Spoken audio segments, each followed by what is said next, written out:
और इस वक्त एक और बड़ी खबर मुंबई से। ये बड़ी खबर है सचिन वाजे मामले में एनआईए सूत्रों के हवाले से ये बड़ी खबर आ रही है। एनआईए के मुताबिक मुंबई पुलिस अधिकारी सचिन वाजे की विस्फोटक भरी गाड़ी खड़ी कराने और विस्फोटक रखने में अहम भूमिका है। वहीं अहम सबूतों की तलाश में सचिन वाजे के घर और दफ्तर की भी तलाशी हुई है। एनआईए ने कई इलेक्ट्रॉनिक उपकरण भी अपने कब्जे में लिए हैं। एनआईए को शक है कि मामले का मास्टरमाइंड कोई और ही है। ये बड़ी जानकारी इस वक्त हम आपको दे रहे हैं। ओम प्रकाश तिवारी हमारे सहयोगी हमारे साथ जुड़ गए। ओम प्रकाश तिवारी, ये बहुत बड़ी जानकारी है, पूरा अपडेट क्या है? बिल्कुल आदर्श, मैं आपको बता दूं कि अब तक की पूछताछ और जांच के दौरान एनआईए अधिकारियों को इस बाबत अहम तथ्य मिले हैं। एनआईए के एक आला अधिकारी के मुताबिक सचिन वाजे की गिरफ्तारी उस विस्फोटक भरी गाड़ी को वहां खड़ी करने और उस गाड़ी में विस्फोटक लादने संबंधी में बहुत ही अहम भूमिका है। एनआईए जानना चाहता है कि ये विस्फोटक आखिर लाया कहां से गया था, क्योंकि अभी तक की जांच के दौरान यह स्पष्ट नहीं हो पाया है कि विस्फोटक किस कंपनी से लाया गया था। क्योंकि जो 20 जिलेटिन की छड़ें मिली थी उसके जरिए यह एस्टेब्लिश नहीं हो पाया कि ये किस कंपनी के जरिए ये जिलेटिन की छड़ें यहाँ तक पहुँची थी। इस मामले की तलाश के लिए एनआईए ने जो सचिन वाजे हैं उसके इलेक्ट्रॉनिक उपकरण अपने कब्जे में कर लिए हैं, उसके व्हाट्सएप खंगाले जा रहे हैं, साथ ही उसके घर और दफ्तर की भी तलाशी ली गई है और कई अहम इलेक्ट्रॉनिक सामान एनआईए ने अपने कब्जे में किए हैं। एंटीलिया के बाहर विस्फोटक लदी गाड़ी मिलने के मामले में अब एटीएस यानी एंटी टेरर स्क्वाड भी सक्रिय हो गया है। मनसुख हिरेन के घर एटीएस की टीम पहुंची है। ये बड़ी जानकारी हम आपको दे रहे हैं। एंटीलिया विस्फोटक लदी गाड़ी के मामले में अब एटीएस यानी एंटी टेरर स्क्वाड भी सक्रिय हो गई है और मनसुख हिरेन के घर एटीएस की ये टीम पहुंची है जांच पड़ताल के लिए। मनसुख हिरेन की लाश 5 मार्च को, आपको बता दें, मुंबई के पास खाई में मिली थी। मनसुख हिरेन की गाड़ी, स्कॉर्पियो गाड़ी, एंटीलिया के बाहर से खड़ी हुई मिली थी, जिसमें 20 जिलेटिन की छड़ें थी और मनसुख हिरेन का कहना था कि गाड़ी चोरी हो गई, जिसके बाद अचानक 5 मार्च को उनकी लाश मिलती है। हमारे साथ मृत्युंजय सिंह हमारे सहयोगी जुड़ गए। मृत्युंजय, क्या मिल रही है पूरी जानकारी? एटीएस अचानक सक्रिय हो गई इस पूरे मामले में।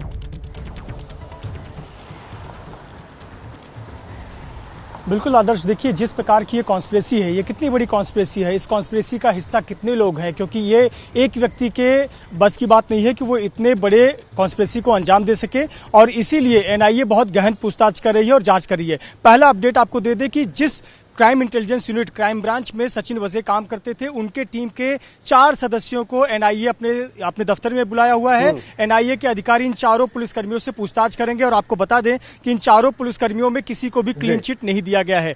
दूसरी जो जानकारी है कि आपको पता होगा, जो स्कॉर्पियो कार है वो 17 फरवरी को विक्रोली पुलिस स्टेशन में चोरी की शिकायत दर्ज कराई गई थी। तो विक्रोली पुलिस ने ये जो एफआईआर दर्ज की थी कार चोरी की, वो किस आधार पर की थी? क्योंकि जब कार चोरी होती है तो उसके जो दस्तावेज होते हैं वो कार मालिक को सौंपने होते हैं। ये जो स्कॉर्पियो कार है उसकी आरसी बुक नहीं थी, दस्तावेज बराबर नहीं थे, उसके बावजूद एफआईआर दर्ज की गई। और जांच कहां तक की गई थी, ये जांच कहां तक विक्रोली पुलिस की पहुंची थी, क्या वो जांच प्रभावित की गई थी, इसकी भी जांच एनआईए कर रही है विक्रोली पुलिस से बातचीत करके। जो तीसरी बात सबसे महत्वपूर्ण है कि सचिन वाजे जो है वो एपीआई रैंक के अधिकारी हैं, उनके ऊपर DCP, additional commissioner, joint commissioner crime, तमाम बड़े पदों के अधिकारी। मैं आ रहा हूं आपके पास। सूरज इस वक्त एनआईए दफ्तर के बाहर से हमारे साथ जुड़े हुए। सूरज, आखिर एटीएस अब अचानक हम देख रहे हैं एटीएस की सक्रियता बढ़ गई है इस पूरे मामले में। जी आदर्श, जिस तरह से एनआईए ने इस पूरे मामले में एक गिरफ्तारी की है, उसके बाद से ही कहीं ना कहीं एटीएस पर भी दबाव है कि वो इस मामले में क्यों अब तक रिजल्ट नहीं दे पा रहे हैं।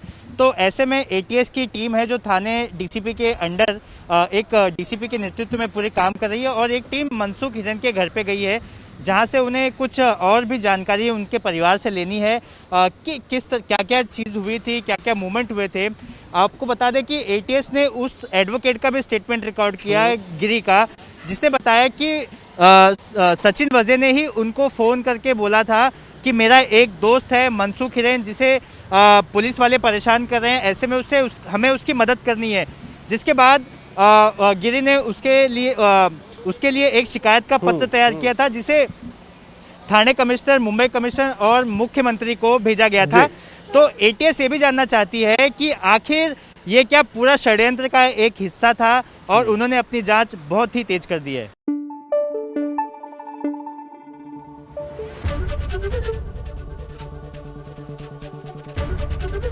एबीपी न्यूज आपको रखे आगे।